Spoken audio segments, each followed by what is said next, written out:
কবরের জীবনটা আসল জীবন। বিশ্বনবী দোয়া করতেন, আল্লাহুম্মা ইন্না নাউযু বিকা মিন আযাবিল কবর। আল্লাহ, আমি আপনার কাছে কবরের আযাব থেকে পানাহ চাই, কবরের আযাব থেকে বাঁচতে চাই। এই কবরের মধ্যে অনেক ফিতনা হবে, অনেক সুয়াল হবে। কবরে প্রশ্ন আছে না নাই? কথা বলেন। প্রথম প্রশ্ন জিজ্ঞেস করা হবে, মার রব্বুক, তোমার রব কে? বলেন, আমাদের রব কে? ওমা দীনুক, তোমার ধর্ম কি? বিষ্ণুনবীর চেহারা দেখিয়ে বলা হবে, তাআরিফু মান হাযা রাজুল, এই লোকটারে চিনো? আমরা কি বলবো? আমরা চিনি, উনি আমাদের প্রিয় রাসূল মুহাম্মদুর রাসূলুল্লাহ সাল্লাল্লাহু আলাইহি ওয়াসাল্লাম।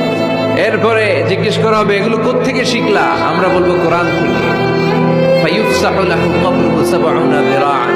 সুন্দর সুন্দর উত্তর করতে পারলে আপনার কবরটারে ৭০ হাত লম্বা করে দেওয়া হবে। ইফতাহু লাহু বাবুন ইলাল জান্নাহ, জান্নাতের দিকে একটা দরজা লাগিয়ে